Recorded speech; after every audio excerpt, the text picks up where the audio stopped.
प्रणाम आदरणीय साथियों, हर बार की तरह इस बार भी एक और खूबसूरत विषय के साथ मैं हाजिर हूं। कई बार आपको ऐसा नहीं लगता है जब आप दिन भर का बड़ा अच्छा खूबसूरत काम करके आते हो और बड़ी खुशी खुशी घर आते हो और घर में आने के बाद अनायास एक तनाव सा आप महसूस करते हो। कई बार आप घर में देखते हो कि बच्चों के ऊपर आप चिड़चिड़ कर रहे हो, कई बार टेलीविजन चल रहा है, कोई और देख रहा है लेकिन गुस्सा आपको आ रहा है। आप कपड़े उतार करके जब नए कपड़े वापस जो भी आपके घर की ड्रेस होती है उसको पहनने लगते हैं, एक कपड़ा नहीं मिलता और बड़ी जोर से चिल्लाना सम्मानित धर्मपत्नी पर आप शुरू कर देते हैं। इसका मतलब है कि कहीं ना कहीं घर की ऊर्जा को देखने की आवश्यकता है, चेक करने की आवश्यकता है। देखिए, न्यूमरो चार्ट में आपके ग्रह कैसे भी बैठे हुए हों, लेकिन उसके साथ साथ अगर घर की ऊर्जा नकारात्मक है तो वह पूरी तरीके से आपके जीवन को प्रभावित करती है। तो मैं आज आपसे बात करूंगा कि कैसे, क्या वो युक्तियां हैं जिनको करके बड़ी आसानी से आप अपने घर की ऊर्जा को बड़ा सकारात्मक कर सकते हैं और उसमें एक चुंबकीय ताकत आप दे सकते हैं। Vishwas Vaishnav, numerologist, vastu expert and true life coach, आपसे बात कर रहा हूं आज घर की ऊर्जा को कैसे खूबसूरत किया जाए। चलिए कॉपी पेन लीजिए और नोट कीजिए। सबसे पहले नंबर 1, वंदनवार। देखिए क्या होता है, जब वार त्योहार आते हैं ना, उसी समय हम दरवाजे के ऊपर वंदनवार लगाते हैं और उसमें भी हम बहुत ज्यादा आर्टिफिशियल हो गए, बाजार से जो मिला खरीद के ले आए और हम घर के ऊपर उसको लगा देते हैं। हमारा उद्देश्य सकारात्मक ऊर्जा हमारे दिमाग में है ही नहीं, हम तो वो सुंदर कैसे दिखे बस उस आधार पर बाजार से खरीद के लाते हैं और लगा देते हैं। मैं आपको यहां छोटा सा निवेदन करना चाहता हूं कि जब आप वंदनवार लाते हैं या बनाते हैं तो आप देखिएगा पुराने जमाने में नाड़ा जिसे आप बोलते हैं ना, रेड कलर का धागा होता है जिसको मोली भी आप बोलते हैं, मंदिर में जाते हैं तो हाथ पर बांधते हैं, उसके अंदर आम के पत्ते लगाए जाते थे और फिर घर पर उसको लगाया जाता था। ठीक है ना। आधुनिक इस जमाने में कई बार आम की उपलब्धता शहरों में नहीं होती है तो उसके सब्स्टिट्यूट में अशोक के पत्ते भी जो है वो लगाए जाते हैं और जब इसको आप दरवाजे पर बांधते हो तो बहुत अच्छी सकारात्मक ऊर्जा आपके घर में आती। यही कारण है कि जब आप घर में कोई मांगलिक कार्यक्रम करते हैं या कथा करते हैं या और भी कोई अच्छा आयोजन होता है या मकान का ओपनिंग करते हैं तो आप इस वंदनवार को लगाते हैं। मेरा निवेदन, बाजार से लाइए, कोई दिक्कत नहीं है, लेकिन उसमें सात्विकता हो, उसमें आध्यात्मिकता हो, वो प्लास्टिक का बना हुआ ना हो और एक अच्छी भावना से लाके ईश्वर के सामने रख के गंगा जल के छींटे डाल करके और जो मंत्र आपको पसंद है वो पढ़ें और उसके बाद खुशी से उसको लगाएं। ये तो हो गई एक चीज। अब कई बार क्या होता है कि ये वंदनवार हम सिर्फ दरवाजे पे बाहर ही लगाते हैं। मैं आपसे निवेदन कर दूं कि आप अंदर के घर के दरवाजों पर भी इसका उपयोग कर सकते हैं। आपके बेडरूम के बाहर आप इसको लगा सकते हैं, आपके किचन के बाहर आप इसको लगा सकते हैं, इवन आप इसको पीछे के दरवाजे पर भी आप इस वंदनवार को लगा सकते हैं। बस आप वॉश एरिया जो है उसको छोड़ दें तो ज्यादा अच्छा होगा। अच्छा देखिए, वंदन बेसिकली क्या है, वंदना से इसका संबंध है, वंदना और वार इसका संबंध। आप इसको हार के रूप में भी ले सकते हैं, मान सकते हैं, और आप इसको वार जो सोमवार मंगलवार आता है उस हिसाब से भी कर सकते हैं। तो कहने का मतलब 7 दिन 8 दिन के अंदर संभव हो सके तो इस वंदनवार को निकालें और वापस आम के पत्तों का बना हुआ वंदनवार अपने घर पे लगा सकते हैं, जिससे लगातार सकारात्मक ऊर्जा आपके घर में आएगी। चलिए बात करते हैं नंबर 2 पर।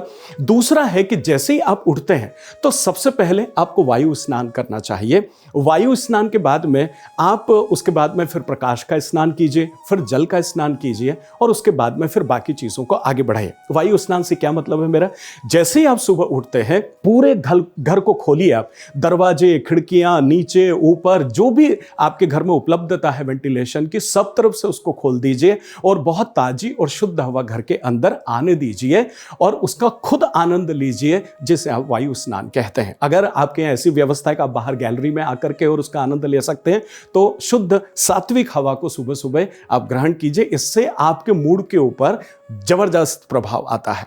तो वायु स्नान हो गया। इसके बाद प्रकाश स्नान पर थोड़ा सा ध्यान दें। अगर सूर्य की रोशनी आ रही है तो थोड़ी देर उसमें खड़े हो जाएं। देखिए, सूर्य में वो ताकत है कि जो सारी की सारी ऋणात्मकता को सकारात्मकता में तब्दील कर देता है। और इसके साथ फिर जल स्नान करिए, मतलब फिर नहाने का प्रोग्राम बनाइए। जब आप नहा लेते हैं तो नहाने के बाद अब आती है पूजा पाठ की बारी। देखिए, बहुत अच्छे से आप जब पूजन करते हैं, उस पूजन करने के दौरान सारा जो भी आपकी प्रक्रिया आपने पूरा किया, उसके बाद में आप दीपक जलाएं। वो दीपक जो प्रकाश पुंज है वो सकारात्मकता को लिए हुए होता है, क्योंकि वो सूर्य का एक बहुत छोटा सा रिप्रेजेंटेटिव होता है। पुराने जमाने में सूर्य ही सब कुछ हुआ करते थे, आज भी हैं, लेकिन घर ऐसे बन गए हैं कि उतना प्रकाश घर में उपलब्ध नहीं होता है, तो इसलिए आप दीपक जलाएं। यहां थोड़ा सा मैं आपको निवेदन कर दूं, शुद्ध घी का जब आप प्रज्वलित करते करते हैं तो उसका फर्क ज़्यादा आता है। नंबर एक तो इसका टेम्परेचर कम होता है। जब आप तेल का या किसी दूसरे का दीपक जलाते हैं तो उसका टेम्परेचर थोड़ा ज़्यादा होता है। जो घी का दीपक होता है इसका टेम्परेचर कम होता है, इसकी वजह से धुआं कम होता है और ये ज़्यादा सकारात्मक ऊर्जा घर को देता है। इसलिए घी के दीपक जलाने की प्राथमिकता है। साथ ही साथ आप कोई भी पाठ करें, कोई मंत्र का पाठ कर सकते हैं, आप कोई ग्रंथ पढ़ लें, हनुमान चालीसा पढ़ लें। देखिए एक शब्द बहुत अच्छा सा है जिसको आप समझिए।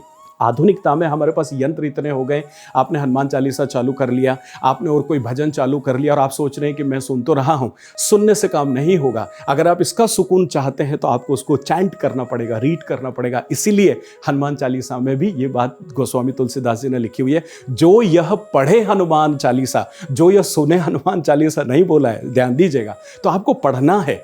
जब आप वो पढ़ते हैं तो सकारात्मकता से आपका घर और आपका ये जो मानस है ये सकारात्मकता से उत्प्रोत हो जाता है। चलिए आइए अब बात करते हैं अगली युक्ति पर। देखिए शाम के समय जब आप घर लौटते हैं ना तो आपके पास ऋणात्मकता का एक टोपला होता है। सुबह से शाम तक आप इतने लोगों से मिलते हैं, उसमें से अधिकतर नकारात्मक प्रवृत्ति के लोग आपसे मिलते हैं, सकारात्मक प्रवृत्ति के लोग कम मिलते हैं। यह समाज का नियम है। तो जब आप इतने सारे नेगेटिव प्रवृत्ति के लोगों से मिलते हैं तो आपके साथ इतनी ज्यादा नकारात्मकता आपके घर आती है जिसकी वजह से आपको परेशानी आती है। तो शाम के समय घर के दरवाजे के बाहर आप दीपक जरूर लगाएं और दीपक लगाने के साथ साथ जब शाम की घर में संध्या वंदन करें, शाम की पूजा पाठ करें, उस दौरान गूगल का धूप लगाएं और वो जो धुआं है उससे पूरे घर के अंदर जब आप उस फ्रेग्रेंस को लेकर के घूमते हैं तो पूरे घर की ऊर्जा सकारात्मक ऊर्जा में तब्दील हो जाती है। तो इसका विशेष तौर पर मैं उम्मीद करता हूं कि आप ध्यान रखेंगे।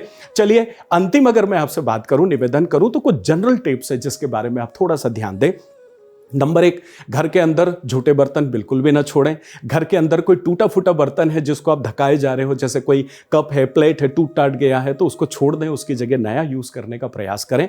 अगर घर में कोई छोटे कुछ बर्ड्स रख सकते हैं जिनकी चहचहाहट, जिनकी चिरपिंग होती है, तो वो जो पक्षी जब चहचहाते हैं उससे भी सकारात्मक ऊर्जा आपके घर में आती है। और साथ में आप समुद्री नमक जो है वो हर घर के कोने में आप कांच की बोतल में भर के रख सकते हैं। 17-18 दिन या 27 दिन में जब जाए, पिघल जाए तो उसे फेंक दें और उसकी जगह पर दूसरा नमक रख दें। उससे भी आपके घर की नकारात्मक ऊर्जा जो है वो एब्जॉर्ब हो जाती है। तो ये बहुत छोटी छोटी चीजें हैं जिनका ध्यान रख करके और आप घर की ऊर्जा को अद्भुत कर सकते हैं।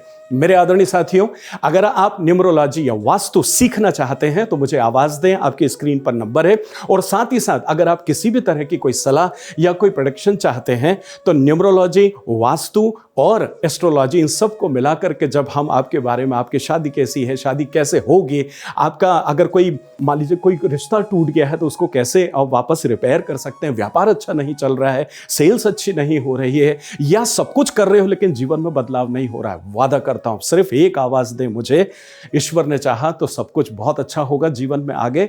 बस इसी तरह मिलता हूं आपसे अगले वीडियो में। याद करते रहें, आत्मीय प्रणव।